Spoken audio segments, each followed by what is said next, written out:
Thank you for joining us. I'm Gord Long with the Financial Repression Authority. I have with me this morning John Rubino, well-known author and publisher of the website dollarcollapse.com. Good morning, John. Morning, Gord. Good to see you again. We haven't had you on financial repression for a while. I'm glad to have you with me, though we talk, as you well know, every month at Macro Analytics. John, I'm going to jump right in because there's a lot of things I want to cover, and a couple of them are just recent articles you posted. One no more than 25 minutes ago. But you've been talking a lot about retail, U.S. retailing. You talked about Macy's being crushed by Amazon and the chaos that's spreading throughout the U.S. retailing sector. Can you pick up the highlights that you've been discussing for our listeners? Sure. One of the big stories of the past week has been that every single retailer, with the exception of Walmart and Amazon, all the bricks and mortar retailers, when they report their earnings, they're shockingly bad and the stock tanks. You know, even though Wall Street had lowered expectations of what these guys were going to do, they even underperformed the lowered expectations.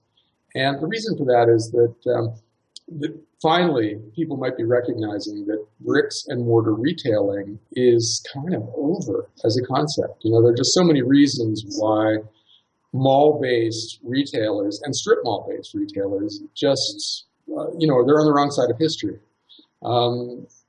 E-commerce companies like Amazon are making it easier and easier just to stay home and shop. You know, as you told me before we went live, Amazon is now one of the biggest clothing retailers in the world. In other words, women are buying clothes online. And once you hit that point, there's really no reason to go to the mall anymore. You know, but there are other reasons too. You know, demographics, as baby boomers age, we don't want to go to the mall. You know, if we don't have to, we'd rather just have stuff delivered to us. We men never wanted to go to the mall. Never. Malls and Walmart supercenters are two of the most disturbing places in the world to me. I never go to those places if I don't have to. And I really don't have to anymore because companies like Amazon are pioneering two-day delivery. And now they're working on one-day delivery where they're building satellite warehouses that can ship directly to your house after you order. And after that comes drone delivery where, an hour after you click buy, a little drone drops a package off on your front porch. So there's no reason to get up and go to the store anymore. And that's impacting mall anchor department stores and the malls themselves. So that whole side of retailing is on the way out. And then add in the fact that young people used to be the big customers of malls, and now they can't make enough money even to pay their rent. They're living in their parents' basements, a lot of them. And so they're not out there buying trendy clothes just because they don't have enough money to necessarily pay the gas to and from the mall anymore. And so you've got a lot of reasons to consider retailing a problem industry for the next decade at least, as these big store chains get weaker and weaker and lay off more people and close more stores. It's going to be an ongoing story and a really ugly story. John, without question, we've noticed that for quite some time, and specifically in the retail segment for the last 2 years, retail apparel, as you say, women's apparel specifically, has shifted from the malls to Targets and Macy's, or rather Walmart's, have had big growth in those particular areas, and those two are the largest and the third largest now in America in terms of retail apparel. But that's an old story. The new story is as you said, Amazon's number 2, and that's happened really just in the last 8 months. It's exploded, and it's that younger traffic, that younger crowd who no longer can afford to go to the mall. And what's really interesting is the units that they have, the clothing elements, actually larger than previous generations, but on a dollar basis it's less because they're buying it online, and that's where they're doing it. And that shift has happened so quickly that I think it's caught the retailers, the brick and mortars, flat-footed. They thought they were on top of it. They've been trying to do more online and capable, but it's been a wave that's just washed through. And it's not just the younger people. I see it. My generation, people buying clothes for their grandkids and their children and everything else, and they're buying them online, and they never used to do that before. So this is a secular shift, and it's going to accelerate, and there's going to be a lot of, well, we're seeing it in how devastated these retail numbers have been. So is it too late to short the retailers, or is there still some downside there? In our opinion, there's more downside.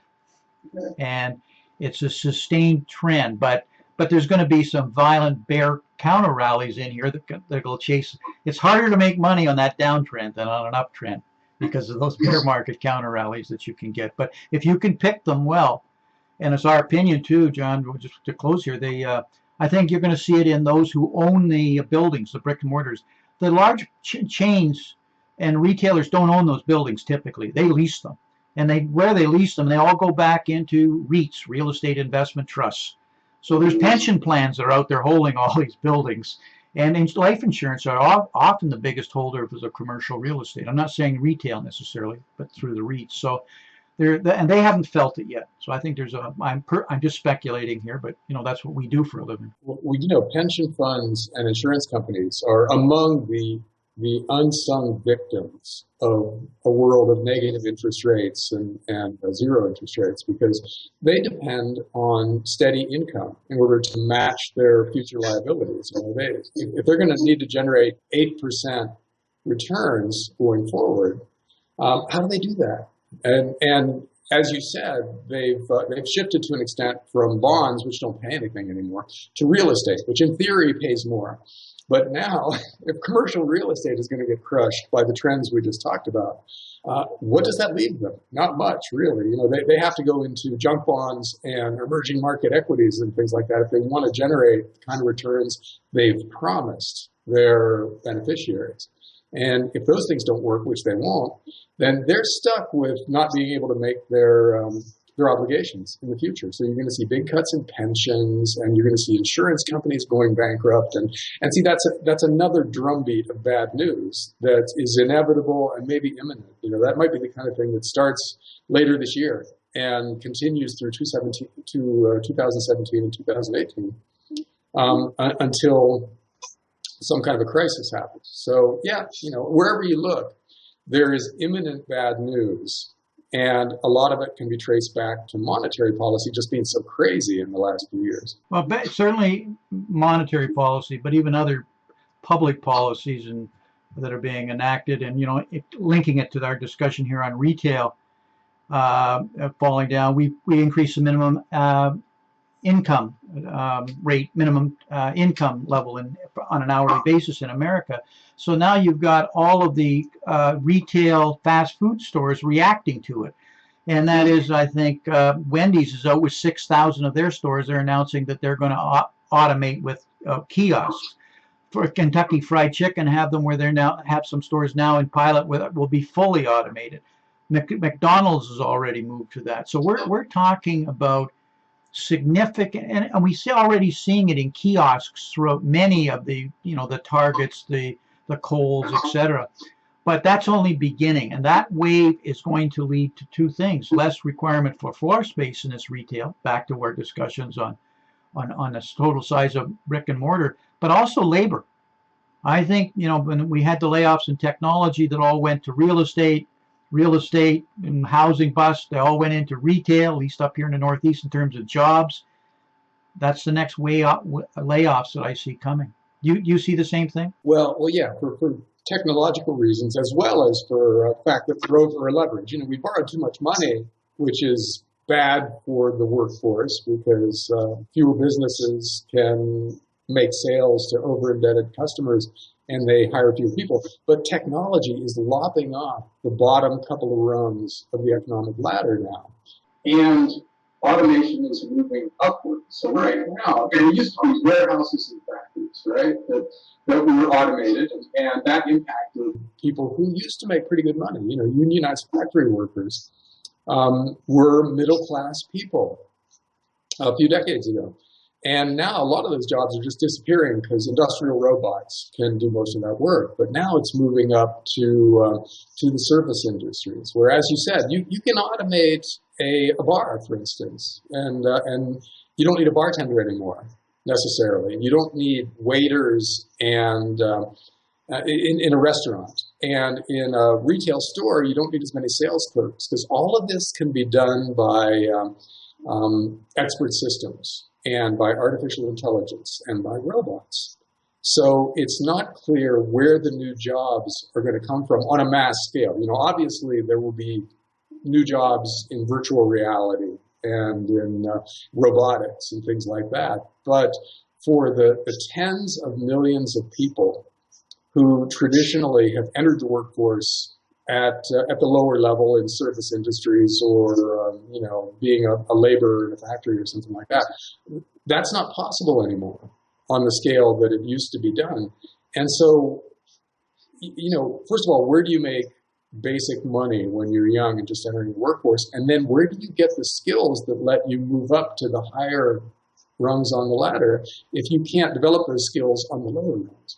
And that's kind of what we're facing now technologically, because in the past you had cycles where, factories would go out of business and they would lay people off, but then new factories would spring up and hire people. Well, now when people get laid off from restaurants and bars and retailers, nobody is coming along to soak up that labor. And so that's yet another problem that has to be overlaid on top of the overwhelming problem of too much debt in the system. We would have a financial crisis just based on the amount of debt that we have, even if technology was not automating all of these lower level jobs. But you combine those two trends, leverage increasing year after year, people becoming more and more indebted and unable to do the things they used to do because they have to pay their debts off, and technology that's wiping out huge sections of what used to be easy entry jobs. And, it's not clear how we recover from this. So, I hate to be apocalyptic, but it is kind of like a perfect storm where you've got multiple trends all pointing in the same dangerous direction, and they're all coming together at the same time. And they're feeding on each other to link it, and to link monetary policy and cheap money to robotics says the hurdle rate now is a no-brainer. So if you're a CEO and money is this cheap, you're going to invest in what was considered expensive robotics, aren't you? Because it's very inexpensive compared to the labor rate, etc. And you have no choice. So I think it's probably accelerating the shift to robotics faster than might have been if rates were much higher. It's and desperation of having to move very quickly. So this wave, in my opinion, is going to be a wave that is going to be on us very rapidly, and is going to shock people at the change that we're liable to see in the next 12 months in the rate of it going across. John, I sorry, you can say something? I was going to change subjects so we don't run out of time here. And that was the article I referred to that was just hot off the press before we began, and we were talking about Monetary Policy 101. Do you want to explain it to us? Yeah. There's an interesting paradox now at work in the global economy, which is that inflationary monetary policy, in other words, easy money, low interest rates, aggressive government deficits financed with debt, which in turn is financed with new currency creation, that's aimed at creating inflation.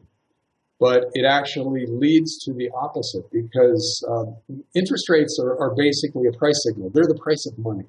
And when interest rates are low, that's a signal to the market to borrow lots of money and to spend it somehow. So over the past couple of decades, when we've kept interest rates artificially low, we've signaled the businesses of the world to borrow money and build new factories or start new iron mines or whatever.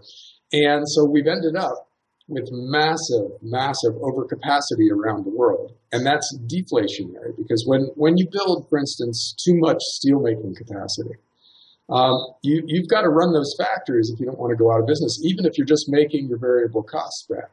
So, for instance, China now has like 45% of the world's steelmaking capacity, up from about 10% a decade ago. And they're running those plants, by and large, flat out, which means we've got this huge glut of steel out there. And that means steel prices are plunging. So the inflationary monetary policies that led to overcapacity, it turned out to be actually deflationary. in the end. And any basic sector that you look at around the world, it's the same story. We've got way too many basic material mines, where we're producing way too many commodities. And there's even a cheese glut around the world. There's too much cheese, and cheese prices are plunging. So wherever you look in terms of basic commodities, you see deflation in place and accelerating. And that's a direct result of our attempts to create inflation with too easy money. So, it's yet another example of how the guys in charge really don't know what they're doing. They don't understand the unintended consequences of their actions. And this is one good example of it. And it's not going away anytime soon. We've got massive overcapacity in so many different sectors in the world, and more capacity is coming on rather than being taken off, because these projects take a long time to bring to fruition. So we've got cement plants and steel plants and new mines coming online that were okayed and financed a decade ago. And that's just making things worse. So, historians are going to have a field day with how clueless the people making high-level financial decisions have been over the last couple of decades, because the guys in charge now are getting exactly the opposite of what their predecessors expected when they put QE into place and when they ran massive government deficits and generally tried to devalue their currencies in order to make their debts more manageable. And so going forward, there's no reason to expect a change in the perceptiveness of the guys in charge. It looks like they're just going to keep on making the same mistakes over and over again. And that's yet another reason to expect some really big, serious financial crisis out there in the not-too-distant future. Because we've reached the point where debts, based on any historical measure, are insanely high. And currency creation is accelerating. And the amount of hidden leverage in the system is also accelerating. If you look at derivatives or unfunded liabilities, things that don't count as debt officially, they're off the charts. So somewhere out there is a financial crisis that is just going to be epic. And it's going to be directly due to the fact that the policies that have been put in place in the last 20 years have been based on flawed models, and so are delivering the opposite of what was expected. John, we wrote our thesis paper 3 years ago, maybe it's 4 now, called The Globalization Trap. And that's exactly what we argued in 200 pages of graphs and charts. And what we were arguing, and we believe it's proved to be the case, is that quantitative easing was about bringing demand forward. And that was the whole idea that was sold to us. But we believe that was not going to be the issue. The issue was going to be too much. Cheap money wasn't going to bring demand forward any more than 2 years. What it was going to do is exactly as you said, was going to create oversupply, dramatic oversupply. And we've had $9 trillion of money leveraged into the emerging markets that basically went into building out overcapacity in the last 7 years. And so what's happened now is when you get overcapacity, as you correctly point out, you lose pricing power. In other words, and then cash flow starts to be depleted. And that's what we're in right now. That was perfectly predictable. There is no economist that couldn't have figured that out.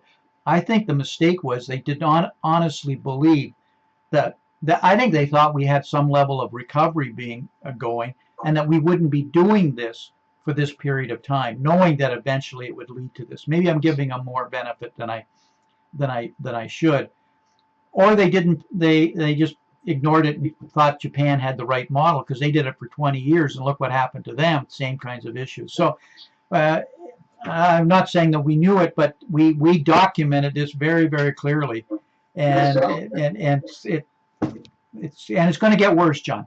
There is more deflationary pressures to come. It is, because the excess capacity that exists now has to be gotten rid of somehow, right? So the weakest players in every basic industry now have to go bankrupt somehow in the next few years. Maybe they'll be absorbed by stronger players and their weakest plants will be closed and everybody will be laid off, or they just flat out default on their debt and liquidate. One way or another, you got to lose 20 or 30% of the capacity in most basic industry.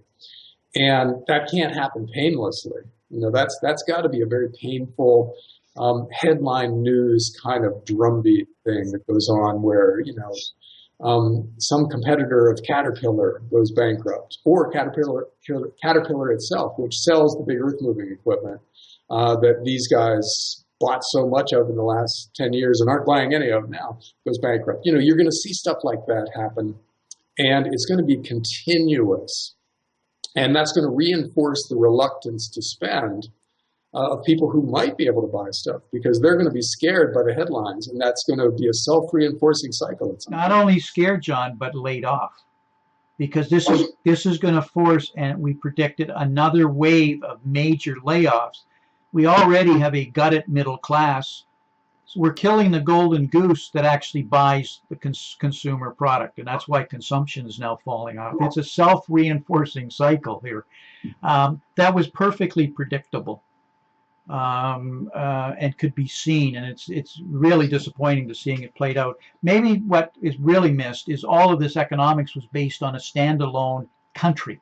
We live in a globalized economy now with labor arbitrage, and I think the central banks have underestimated the global impacts of these policies, or their mandates that they're given within the country and the pressures they have within the country have to have policies that support it. Like Yellen has to have a policy now that's about the U.S. economy, but she's really controlling the U.S. dollar as a global reserve currency. So a strong dollar is killing the emerging market. She's got to weaken it, and so there's these traps of this new world that we now live in because we don't have a global central bank, do we? So, and I'm not proposing we do, heaven forbid, but... And the dilemma of the Fed and the other central banks is a really interesting part of this story. Because, if the dollar goes down, which we need because our corporate profits in the U.S. are plunging because the dollar is too strong for most companies to be able to sell their stuff overseas, that means the euro and the yen have to go up. And those countries are so fragile that a stronger currency might be the thing that pushes them over the edge. They're already borderline deflationary right now. They already aren't growing nearly fast enough to stop the increase of debt to GDP in their systems. So let their currencies go up, and that's a problem they probably can't handle. But let the dollar go up, which helps the euro and the yen, and then our corporate profits plunge even further. And at some point, you can't support an expensive stock market with plunging corporate profits because eventually, in the long run, the value of a stock is derived directly from the cash flows that the underlying company is generating, right? So if those cash flows go down, the price of the stock has to go down. So we get a massive equity bear market here if the dollar keeps going up, which could push us into a recession, et cetera, et cetera. So the Fed is really stuck in a place where anything it does causes a crisis somewhere, which eventually spreads to the rest of the world. And that's where we are. There are no good options anymore. Anything we do has unintended consequences that will come back to bite us. And until this system fails, and we replace it with something else. That's just, it's our coming decade. We have problem after problem until the whole system spins out of control. Well, I keep watching in disbelief of the policies that we keep formulating. But one of the things I have noticed, we seem to just follow right along what Japan has proved that isn't successful. And so where would we go if we were to pay attention to Japan? Well, they've went to negative interest rate policy. I'm not saying we may not go there yet until we have a cashless society. But what I am saying, Japan now, the biggest buyer of Japanese bonds is the Bank of Japan. So they're buying all their own bonds. There's no other trading other than in their bonds other than being bought by the central bank. And the central bank also is now owns 55% of all ETFs now being sold in Japan. That's the equity market. So they're now buying the equity market. Now, does that give us a roadmap of where we might expect the central banks to go next? Well, yeah, they will keep trying this stuff as long as their money is considered valuable. Yeah, as long as the markets let them do it, they'll do it. Because, see, that's the path of least resistance for somebody who wants to get reelected in 6 months, right? Because you might be able to get yourself through the election cycle if you do this. And then whatever happens after you'll worry about that then. And so we've been basically doing that for 30 years now, just getting through whatever cycle is most important for whoever's making the decision.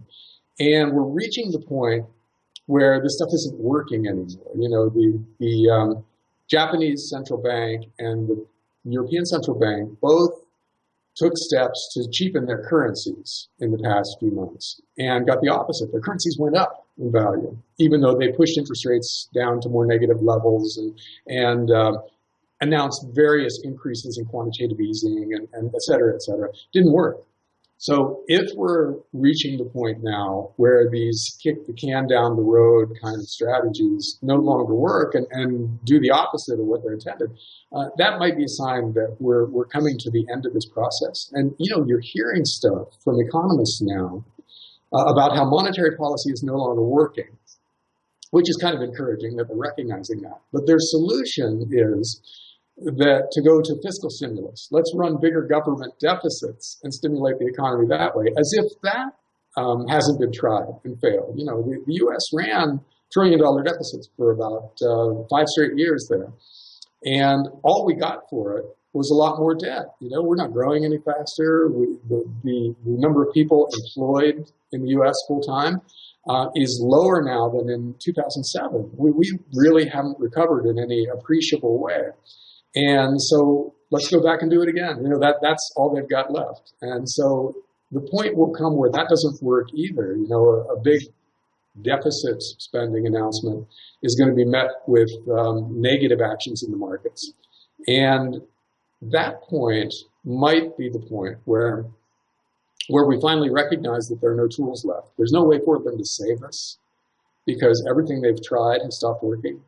And then you get that psychological phase change in the market where nobody trusts the big systems anymore.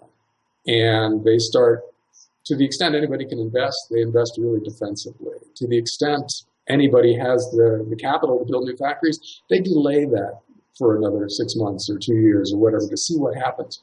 And so capitalism, in effect, goes on strike. So it's, you know, something out of Ayn Rand's Atlas Shrugged, and where we just don't want to commit capital anymore, people who have capital, because we don't trust the system to pay us back in the future in money that we recognize and value. And so that's the end of the game. And so, you know, that's coming. If monetary policy has stopped working and our only tool that remains is fiscal policy, big deficits, then we're not far from that point because those deficits won't work, you know, no more than they have in the past. And people will recognize that at some point. John, our research at FRA has flagged out what you're saying, and that is the narrative is now being shifted to move from monetary policy, though there are still tools left to kick the can further, and some of them, as I was alluding to earlier, are quite shocking. But the shift is, as you correctly point out, to fiscal policy. And the narrative that there is building it on, and you will see it irrelevant of who is elected in the next election and around the world, is a massive move of increasing central banks' balance sheets, I believe of upwards of $2 trillion in the Federal Reserves. But it's going to be based on fiscal spending and infrastructure. And we're being set up around the world in developed countries for massive infrastructure. Right now, we all know water problems we're seeing in Flint, Michigan, and the aquifer and et cetera with water issues. This week, it's about airports and how we need completely new airports because of the issues we have. The public communications flow is definitely leading us to an acceptance where this would be good investment in productivity, but don't ever confuse it that it's to keep the whole system afloat because of liquidity being squeezed. And you never know, we may have the great builder himself, Donald Trump, building buildings. But it's not about a Donald Trump. Even if it's a Hillary or Bernie Sanders, we're going to see massive infrastructure as a public platform to spend $2 trillion. Would you agree with that, our conclusion? Oh yeah, that's right. Yeah, you're right. But that just indicates it's part of the end game. Yeah, it is, because we've got the Japanese and the Chinese experience to draw from now. They both did that. Japan did it first. borrowed more money at the central government level as a percent of GDP than any other country has ever tried. And then China did the same thing after the Great Recession, where they borrowed, what is it now, $20 trillion, some insanely large number within like 5 years, and spent a lot of it on building up infrastructure and productive capacity. You know, things that were investments in the future that were going to generate cash flow. And what they ended up with was airports where no planes come and go, and roads with no cars, and entire ghost cities where nobody lived, and steel-making plants and cement plants that are operating flat out but losing money on every unit of whatever they're selling that sells. And we can end up the same way. But you're right, maybe it buys us another couple of years of people thinking, oh, okay, we've got adult supervision, the guys in charge are taking steps to fix it, and blah, blah, blah.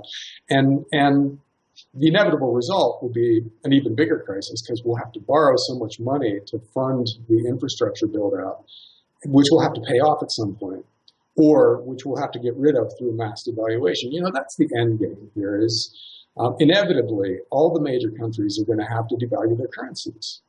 In a big way. You know, we're going to have to cut the value of the dollar with the stroke of a pen by 50% or 70% or something like that, because you can't do it piecemeal, because you risk the markets figuring out that it's happening and then front running it, which defeats the purpose.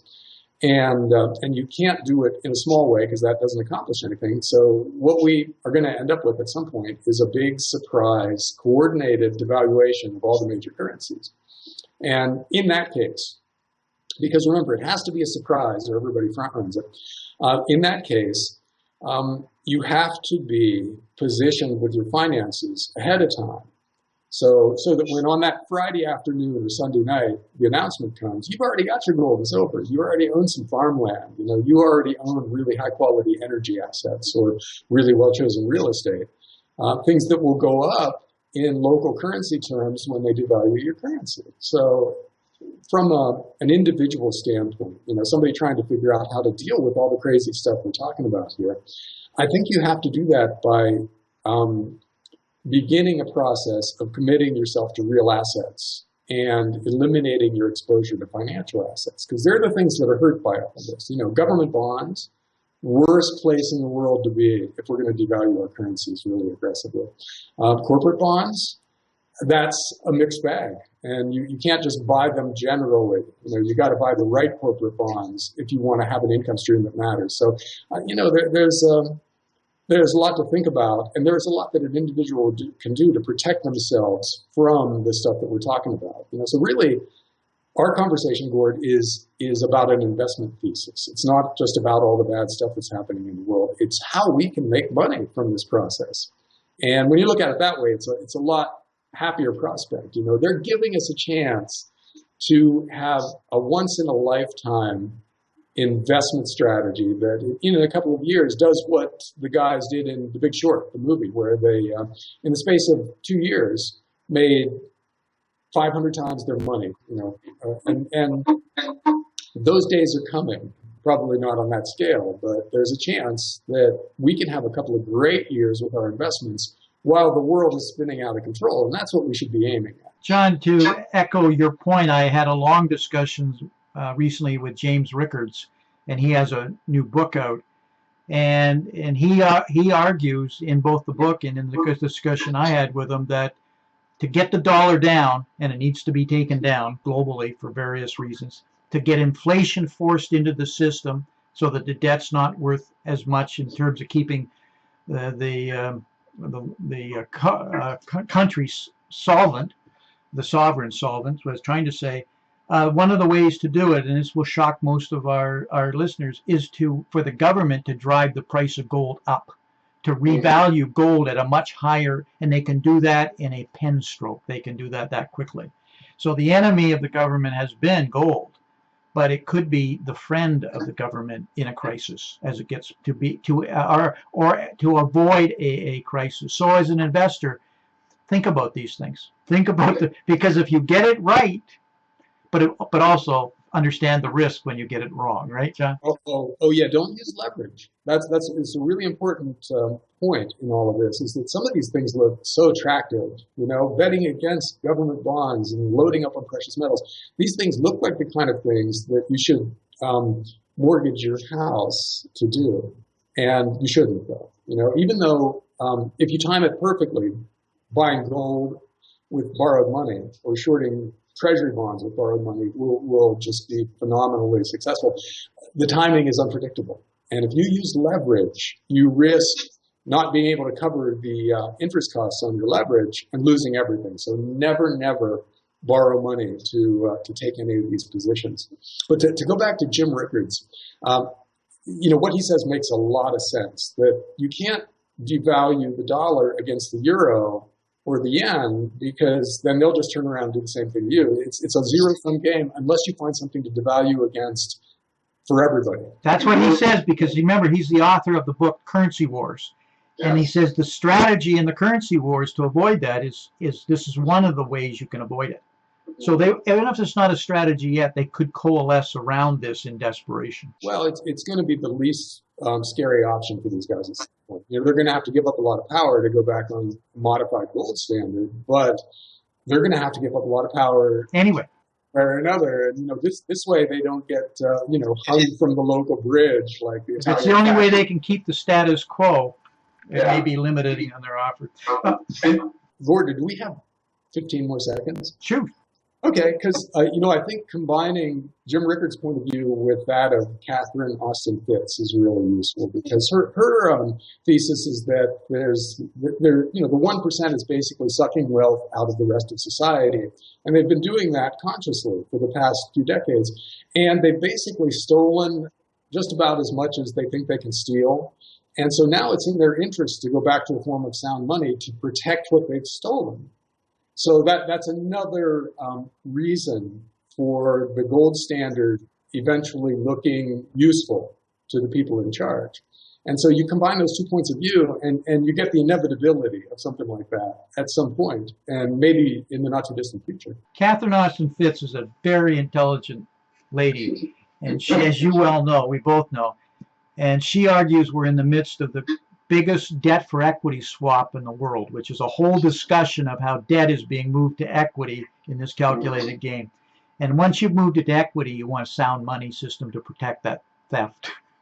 So if you want to know, there could be a clever end game, but that's all speculation. But I do recommend people listen to some of the things Catherine has to say, because she was a leading Wall Street mover and shaker for many years before she was undersecretary at the HUD. So she knows what she's talking about and has thought it out. But the end games here could be more surprising than the obvious roadmaps may suggest. It may not be all doom and gloom, but there will be casualties, and there will be lots of casualties on the wrong side. Casualties are the people who trust the system and keep lots of dollars in a bank account, for instance, or own government bonds in their retirement account, because they're the people who, they are the ones who least deserve to suffer, but they're the ones who will be made to suffer because they're trusting the guys who have to betray the current system in some way, and they have to devalue their currency in order to survive. And so but still, they're talking us into staying in things that they know at some point they're going to have to make much less valuable. So the people who don't trust the system are going to tend to come through this in pretty good shape. And the people who do trust it are the ones who are really going to be hurt by it. Interesting, John. Our strategy at the Financial Repression Authority in our portfolio is we consider assets within the banking system and assets outside of the reach of the banking system. Not trying to be anti-banking, but it's more risk mitigation in our strategy on risk mitigation. And we try a portfolio that's 60% outside the banking industry's auspices. So that's how strongly we come to that conclusion. John, we have to break. Enjoy these discussions. I need to make sure I say to our listeners, John and I do these every month. So this is a dialogue that we have. I know most of our listeners of the Financial Repression are used to an interview. And I apologize, this is never an interview. John and I always have these discussions. So if you were expecting something different, you didn't get it. But John, any closing comments before we break? Oh, no, I think we covered the big issues pretty well this time around. So, I'm sure next month we'll have a whole new set of things to talk about. And one of the things we never know, and the next month there are always new subjects, right? And a lot of times they catch us really off guard, just how much how much they've changed or came out of nowhere. Talk to you next month. Great. Thanks, Thank John. you. Bye. See you.